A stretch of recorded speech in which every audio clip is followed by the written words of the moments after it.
Do you ever catch yourself saying, English is just crazy? Maybe your students come across a tricky word and you tell them, you just have to memorize that one, or this is the part you have to know by heart.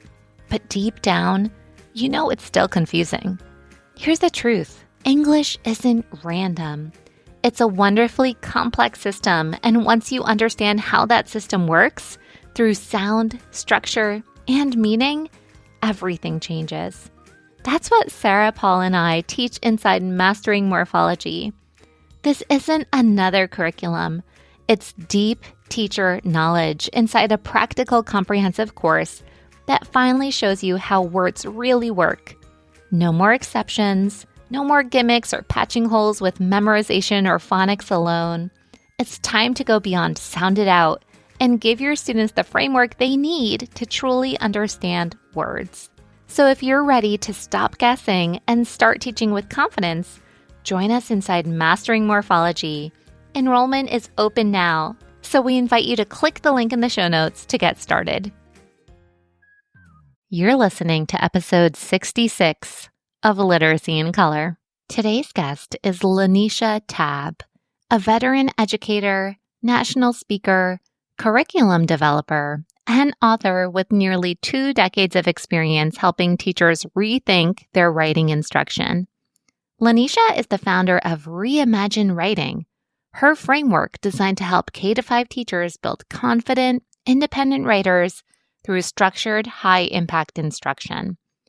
In this conversation, we talk about what happens when teachers have plenty of strategies, but no clear system on how to organize them. We'll unpack her approach to writing instruction, explore how models like the writing rope can support teachers, discuss why writing still feels so hard in so many classrooms, and understand how having a system in place can make a big impact on executive functions during writing time. Welcome to the Literacy in Color podcast. I'm your host, Michelle Sullivan, a science of reading advocate with over a decade of experience as a reading interventionist and literacy coach. I'm passionate about making evidence-based instruction both effective and engaging. If you're interested in captivating our learners on reading fluently and understanding language, or as I like to call it, keeping it colorful, then you've found the right place. Each week, we'll explore intriguing lit bits and practical strategies around the science of reading and structured literacy to help you be colorful and teach colorfully. Are you ready to bring literacy to life? Let's color outside the lines and make an impact together. Hello, everyone. Welcome back to another episode of Literacy in Color. Today, I am so excited to be joined by LaNesha Tabb. LaNesha is a seasoned educator with a wealth of experience. She's a speaker and a consultant, and she travels all over the country helping teachers and schools with professional development, professional learning. Fun fact, she's also author of 10 books now. Is it 10? It is 10. Oh my goodness. Congratulations. That's so exciting.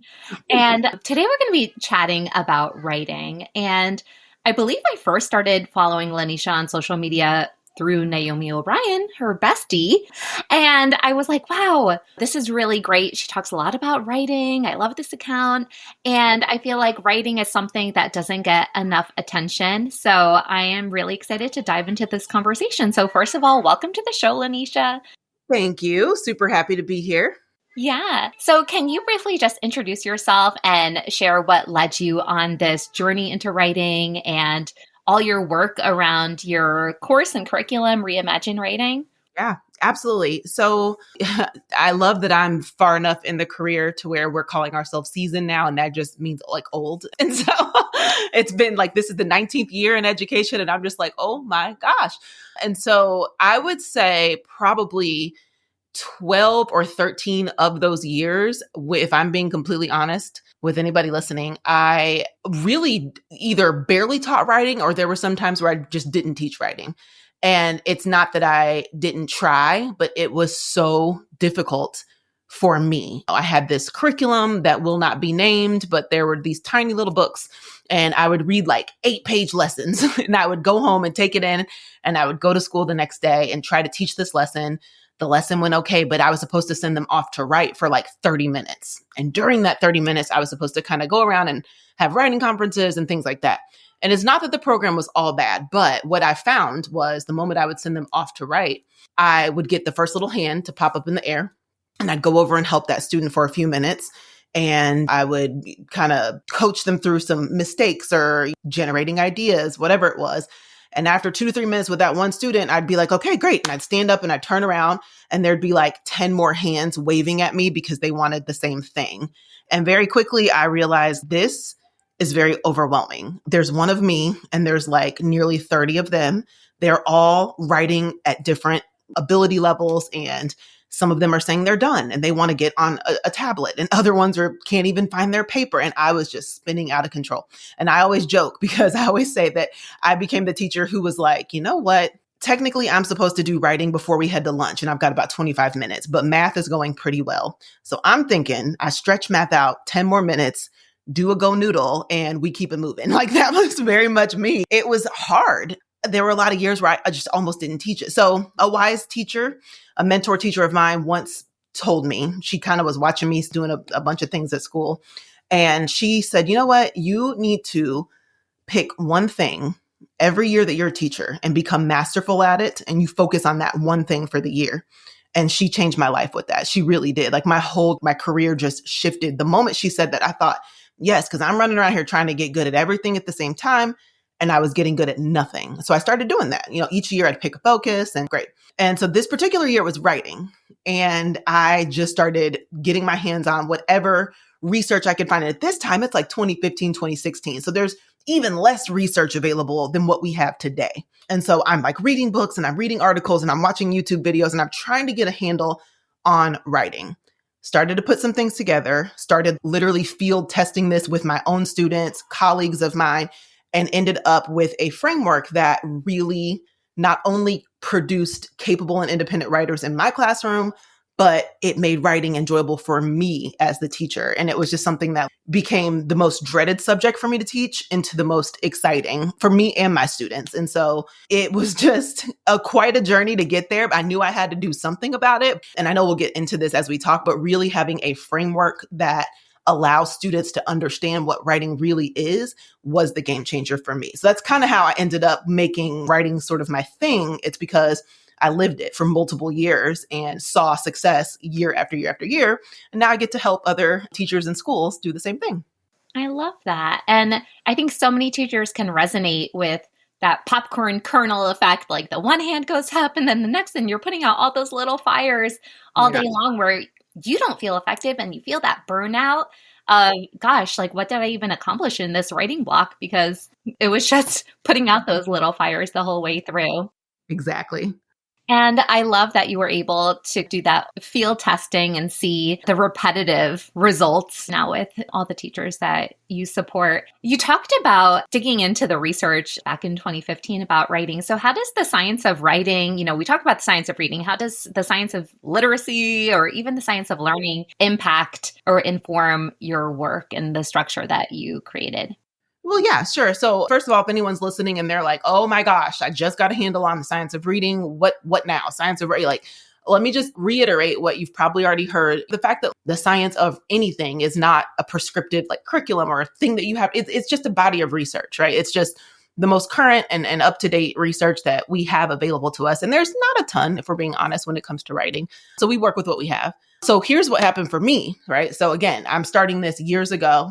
I'm putting some pillars in place in my own classroom that they were working, and I'm producing writers who love it. They're independent. They're actually writing, that sort of thing. And along came this book called The Writing Rope. I want to say it was 2017 it came out, and I got my hands on that book. And here's the thing to know about me.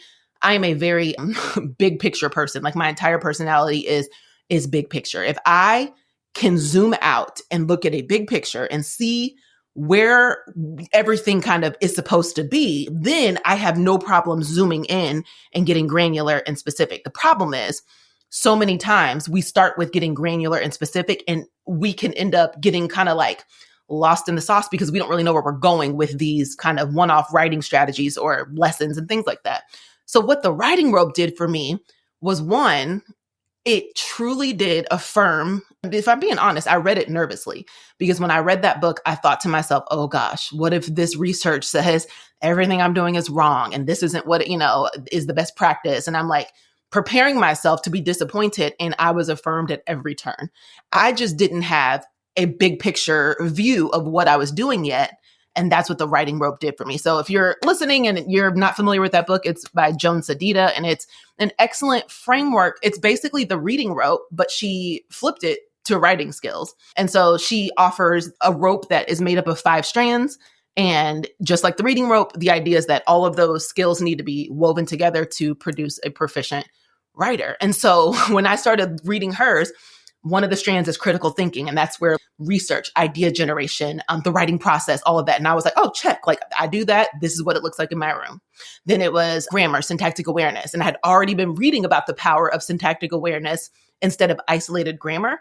Check, I did that. As I started going through each one of them, and I was like, oh my gosh, I'm on the right track. And it's backed up by her research. And it's this beautiful big picture for me that I could say, this is the aerial view of what we want writers to do. And then this is how we get it done on a daily basis. So for me, it's a matter of looking at current research or, whatever is trending online. I look at those things and I ask myself, okay, and here's the thing too, because even when we're talking about research or the science of anything, it's so nuanced and you have to be so careful because just because there's a study on something does not necessarily make it law for everybody. Because I immediately start having questions about, well, what kind of children were studied? What was the socioeconomic status? What was the culture like? So I start to have questions about it. And so for a while, that even kept me sort of hesitant to speak on what I do because I thought, well, I don't have all these, millions of letters behind my name and I don't have these accolades. And I thought, but I have lived experience and I know what it looks like day in and day out to create a successful writing block. So I can't let that stop me because I don't have a research paper behind my name. I've got lived research behind my name. And so that's what, I'm going to share these strategies because they really do work. And so with the science of writing in general, it informs me, yes, but I would also say it has affirmed what I had already sort of believed as a writing teacher through years of experimenting and learning tips and tricks here and there. So big way to say that, but that's kind of how I deal with the research. I love that. And I love how you talked about the nuance as well. And I feel like we have to take that into consideration into all our instructional practices. Like I hear instructional leaders tell their teachers now, everything you have to do has to be research-based or evidence-based. And guess what? There might not be research and evidence to support these 5 minutes of instructional time in your classroom. Right. There is research on approaches and big picture, like you talked about big picture stuff, but the actual strategies, sometimes that's up to teacher implementation. It might look different from class to class, student to student. And it's so important to take that into consideration. So there is power behind your lived experience too, and seeing what's effective. And that's part of the art of teaching too. Yes. And it's grounded in research, but implementation can look different. And so I think that's a wise take to have. Yeah. Thank you. Yeah. Yeah. So you've worked with thousands of teachers across the nation. Kudos to you because that's truly amazing. And I'm sure that you've seen common themes and challenges when it comes to writing instruction. Can you share some of those? Yeah, definitely. Typically when I am working with teachers when it comes to writing, I always open up any PD or training that I'm doing with just a conversation like, how do you feel about writing? And I walk around and I literally just listen in on the conversations. And I do it every single time because there hasn't been a single time that I've done that exercise where the majority of the teachers were confident about teaching writing. It's always the same thing. Well, the curriculum is really intense and it's asking them to produce all of these paragraphs, and I feel like they're struggling to even get a coherent sentence on the paper. And then there's time. We don't have time to do solid writing instruction. Something else I see a lot is we tend to assign writing, but we don't really teach writing. And so we see a lot of cut out a little strip of paper and glue it in a composition notebook and write whatever the prompt is, or a one-off writing prompt. I see a huge explosion of hacks in the form of acronyms. And so just going across the country, I kind of do a little bit in my PD session where I think there's almost 30 different graphic organizers and I just rattle them off one after another. And it kind of gets people laughing. And then the last slide, I put all of them on the slide with a kid who's just looking hopeless. Like he's just drowning in this sea of writing acronyms because that's what we think will help kids. And here's the thing, it does help kids. However, the problem is we drown the students in acronyms and graphic organizers, and they don't always know how those acronyms are supposed to serve them as writers. And here's how I know. I interview kids all the time about writing. And I sat down with a girl not long ago, and she had a writing assignment from her teacher. It was a narrative writing assignment. Okay. I asked her what her plan was to get started. And she said, oh, I'm going to do the race strategy. Well, if you're listening and you don't know what the race strategy is, it's really more designed to like answer maybe like a text specific question and like go back and cite some evidence and things like that. And there's a strategy to help them do so. And so when she said that to me, I immediately thought she doesn't understand why we have something like the race strategy. She is thinking every time we do writing, there's an acronym up there and I got the race strategy under my belt. So I'm going to jump in there with the race strategy, not understanding that that's not going to help you structure a good narrative. And so I see that all the time, just children that really are struggling to figure out, how do I start writing? Most of them will just sort of get the pencil and the paper, or they'll start typing. And if you ask them what their plan is, they're like, well, I'm just going to write down everything in my head until I'm done. There's not that pause of, well, what am I writing and how do I organize this? And what transitional phrases do I think would be the best to use with it? That doesn't happen. It's more just, I have to get it down. And so many of them write the way they speak. And so there's all this frustration that's happening across the board with students and with teachers, because it's not that any teacher wakes up in the morning and thinks, oh, I'm just going to go ruin a kid's life today by teaching a terrible writing lesson. Of course not. Like teachers are out here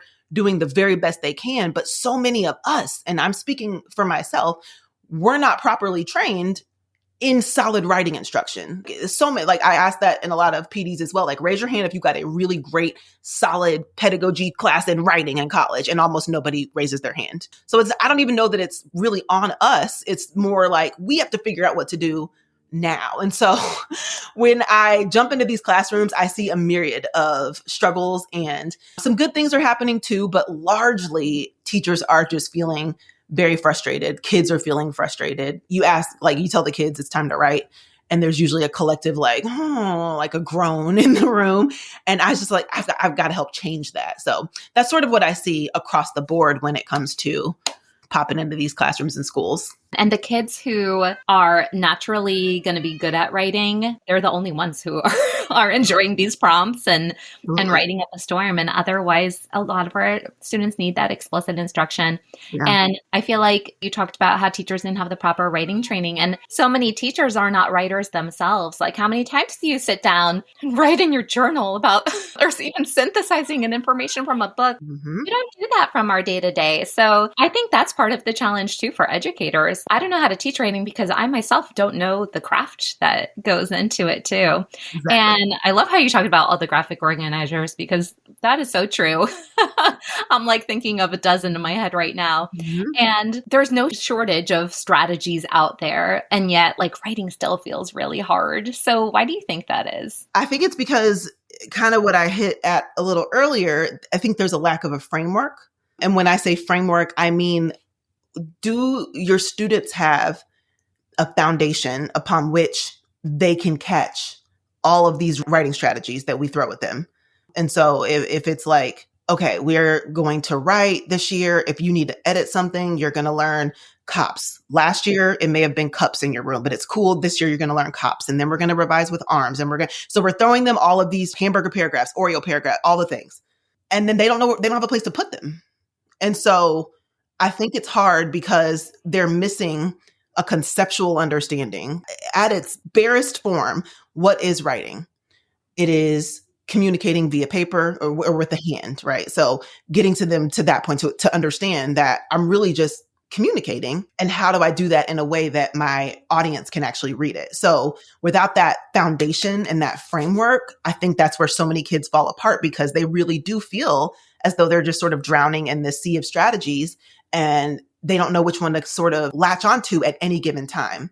That's very different from a classroom that has a solid framework. So for me, a framework looks like really it's three things. It's making sure the students have a solid foundation of the writing process. And I don't mean having a cute little poster in the back of the room that we sort of look at maybe every now and again that has the writing process steps in 12-point font. No, I mean like literally everything I do within my Reimagine Writing framework is based in the writing process. I get every kid to memorize it. The way we sit during writing is based on the writing process. The writing folders that we use is based on the writing process. The checklist, literally every single thing. So I basically have a framework that's a 3-part system. And this is what I mean when I say to people when they ask about Reimagine Writing and like how I do writing, it's not necessarily what to teach for writing, but it's how you can teach writing successfully. So you can really put any kind of curriculum or lesson on top of this framework, but do your students have the ability to execute the strategy? So it's 3-part system where they memorize the writing process with a chant, and I make sure every single child in that class has that memorized. Then there's a series of checklists that go with each step of the writing process that sound very like, oh yeah, I use writing checklists too. No, we live and breathe by these checklists. I teach them all explicitly. Like every single thing that is on a checklist is a full-on mini lesson at the beginning of the year. And I show you what excellence looks like because I'm setting them up for independence for the rest of the year. So if I can get them to the point where, and this has happened year after year, where most of my kids know those checklists so well, they almost start to memorize them. So they know on second step, plan it out. In order to get off of that step, they have to do this, this, and this. And they know what it is. And they don't even dare try to move on to the next step until those 3 things have been executed. And so each part of the writing process has a very specific checklist that goes with it. In my classroom, I develop them on my own. When I work with schools, I don't really love giving a created checklist because it should be something that you look at your class and your students, or even as a grade level, and you decide, what do we want to see from our students this year or this quarter or whatever it is? And so really I give them templates where they can kind of create them on their own because that's important.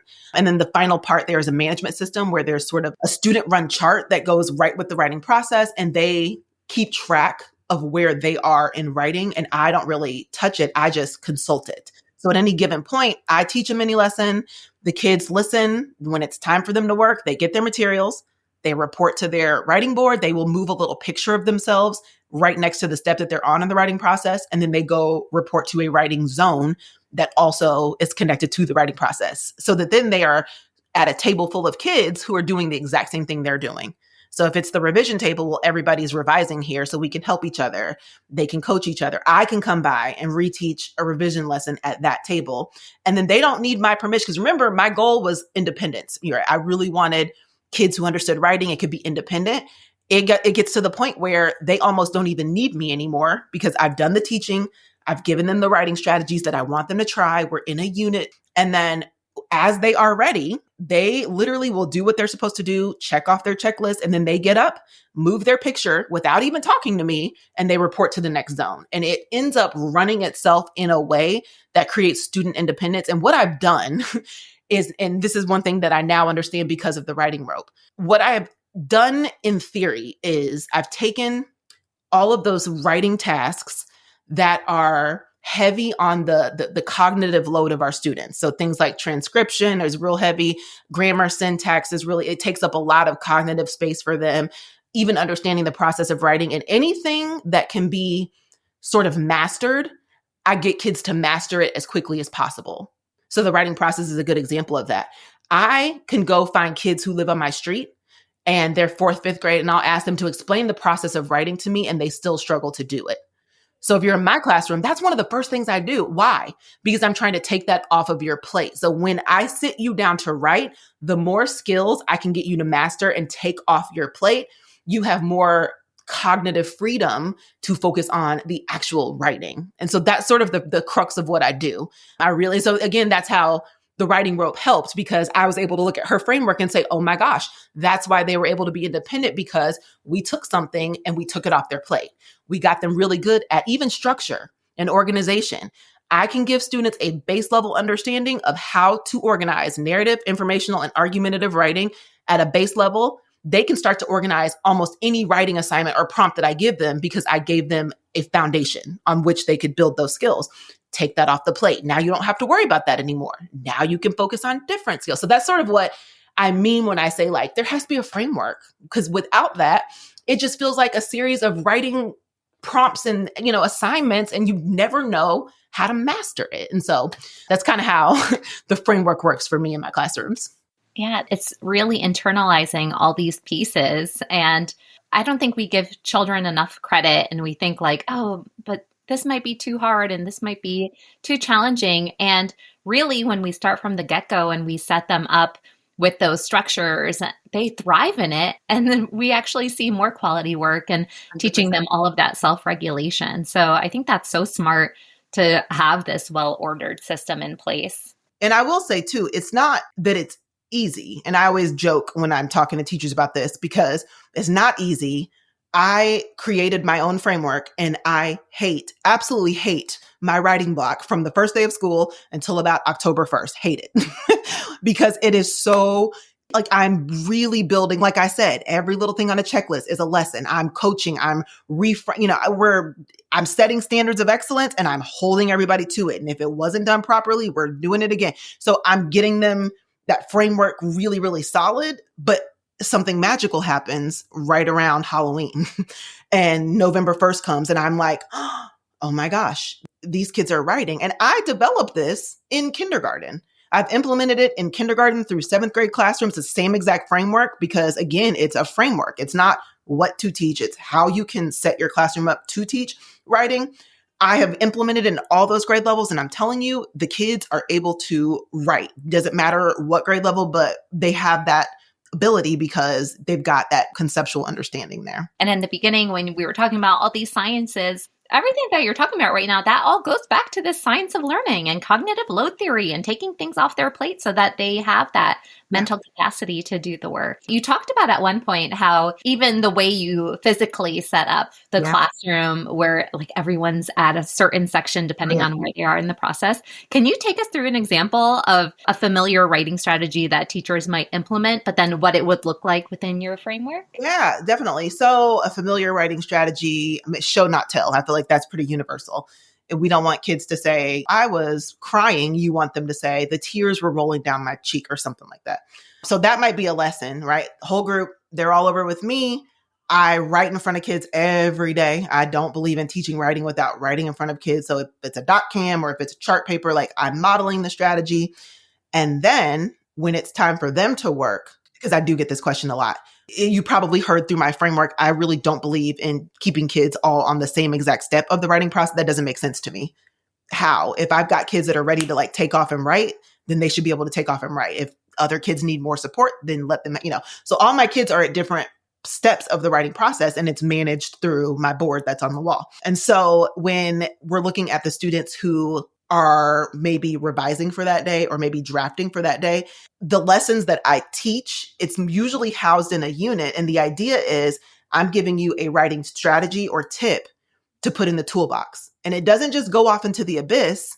They keep track of them because normally I've got a big anchor chart that's holding the strategies. So if I teach show, don't tell on Monday, and my kids go off and maybe one of them is still like planning their new piece of writing out, they're not quite ready for show, not tell.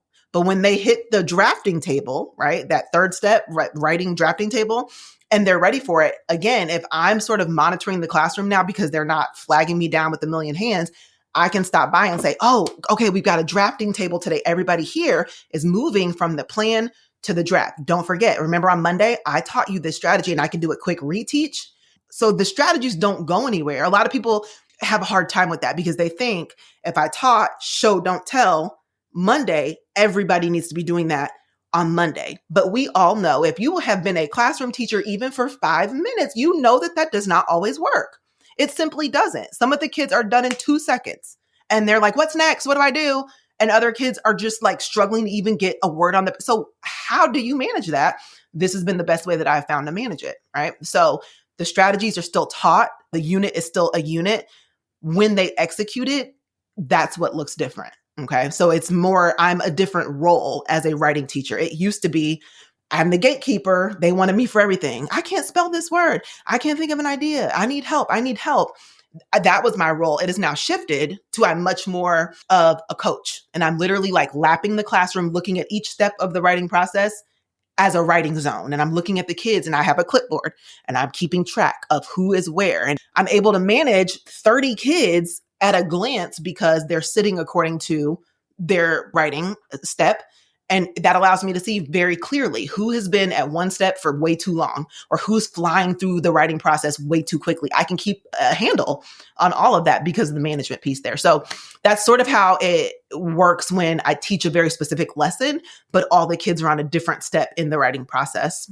Yeah. And I even imagine for teachers who may have the time to do writing small groups, I know that's not like a luxury of everyone's literacy block. Right. It's like you have the opportunity to just go over to a group of kids who are all working on the same thing at the moment.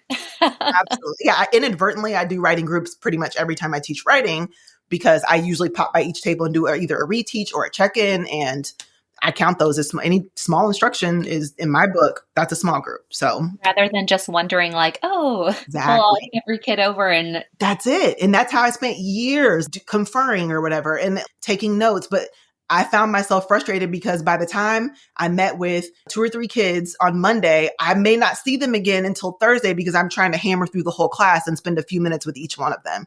And it just was not effective. They had forgotten about the writing piece that we met with on Monday and it didn't work. This one, the way this framework works, it really gives me just solid control over what all the kids are doing.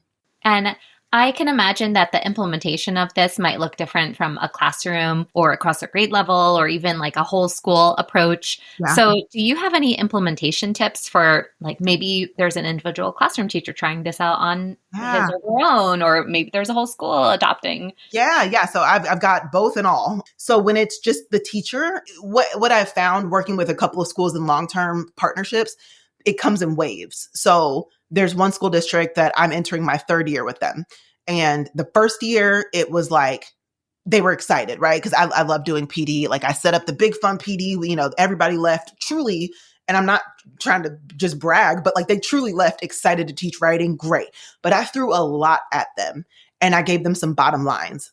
If you don't do anything else, make sure every child in that classroom knows the writing process. So they learn the chant. We have a couple fun ways we get that done. So make sure every kid knows the chant.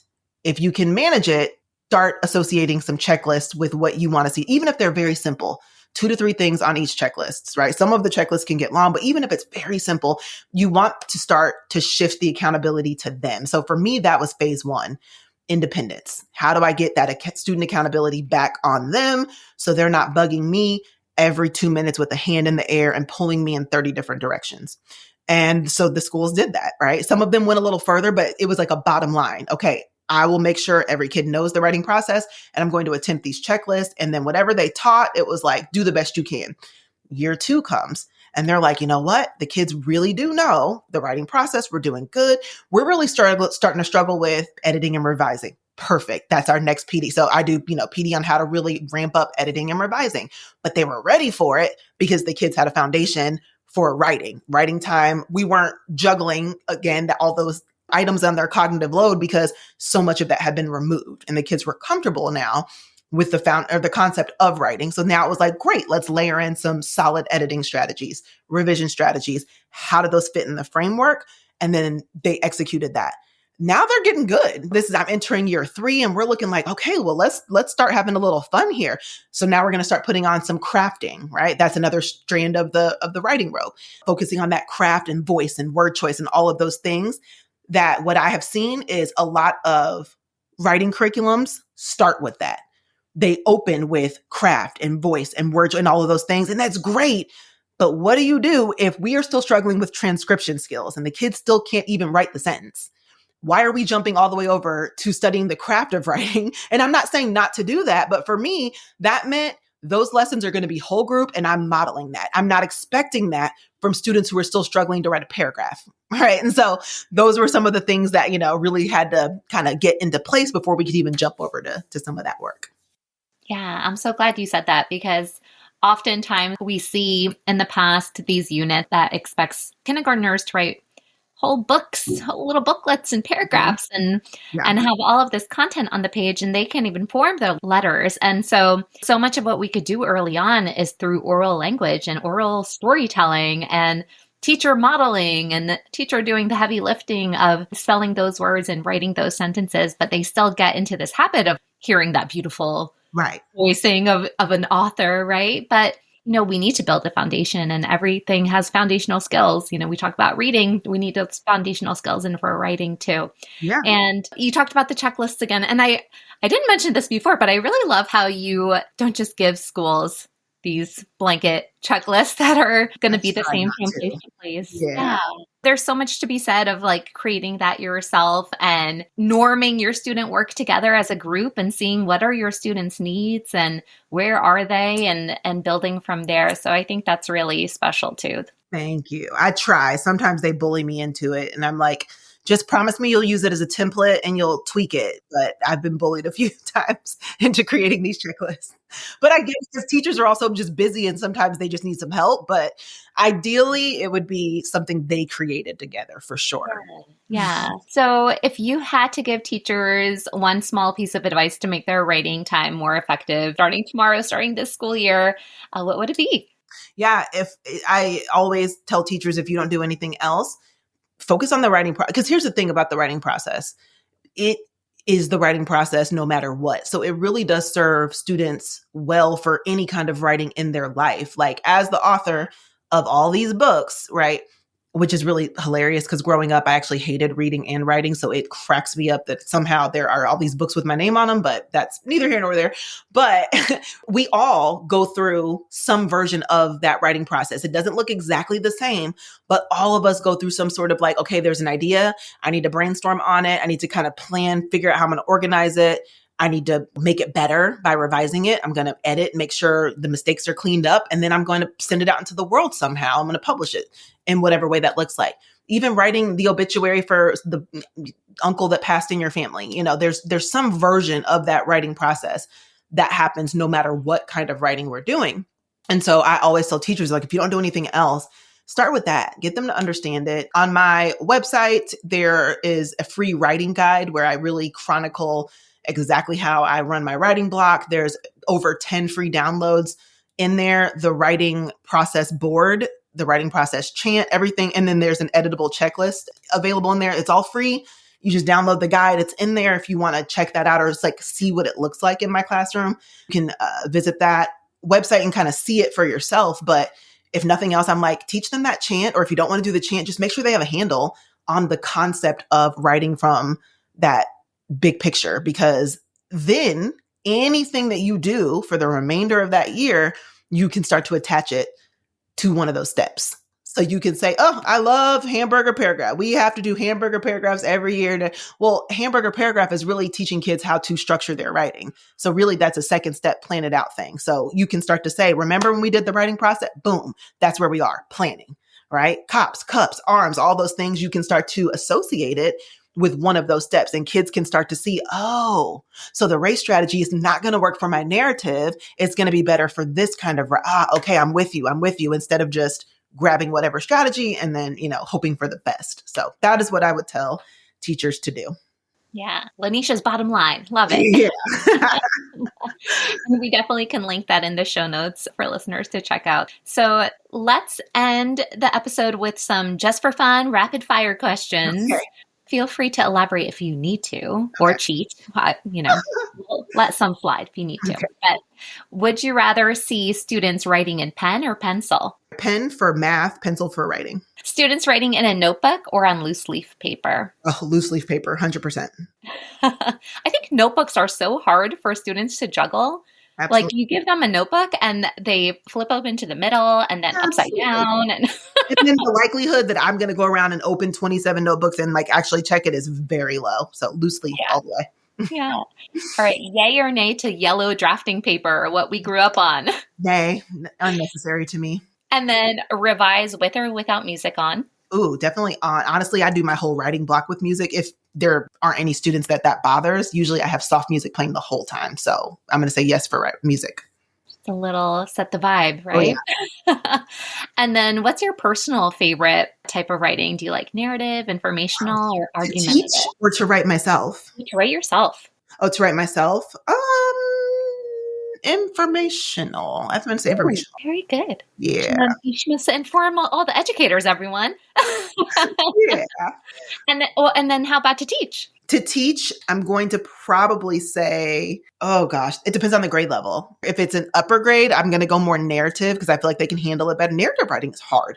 And if it's lower grade, probably I love teaching like persuasive writing. So argumentative is kind of my favorite because everybody's got an opinion and something that they can persuade. So kids usually do a lot better with that. So depending on the grade level, those are going to be the choices. And those are so fun. Like, what do you want to tell your grown-ups? Yeah. What do you want to convince them of? Absolutely. They all have ideas, right? Yes. This has been so wonderful. I appreciate you taking the time out to share all about your framework. It sounds like it's a well-oiled machine. So if listeners want to connect with you further or learn more about your work and Reimagine Writing, where can they find you? Yeah, 2 places you can go. My first and last name, LaNeshaTabb.com, is going to just give you like my general website. That'll get you to any like books that I've written and PD and things like that. If you're looking specifically for writing, then you'd want to visit reimaginewriting.com and you can find a bunch of stuff there. The writing guide is also linked at that website. And on Instagram, I'm my first and last name again, LaNesha_Tabb. And I'm not really active on any other platform, so I won't even pretend. Well, thank you again so much for coming on the show. Thank you for having me. It was fun. Of course. Thank you so much for tuning into Literacy in Color. I hope today's episode left you feeling both inspired and equipped with something new to add to your teaching toolkit. If you're enjoying this podcast, it would truly mean so much to me if you'd leave a 5-star review. It helps other educators find the show and join our colorful community. And don't forget to hit the follow or subscribe button so you never miss an episode. For more tips, tools, and resources, be sure to check out the links in the show notes at michelleandthecolorfulclassroom.com. Thanks again for listening, and I'll catch you next week. Until then, be colorful and teach colorfully.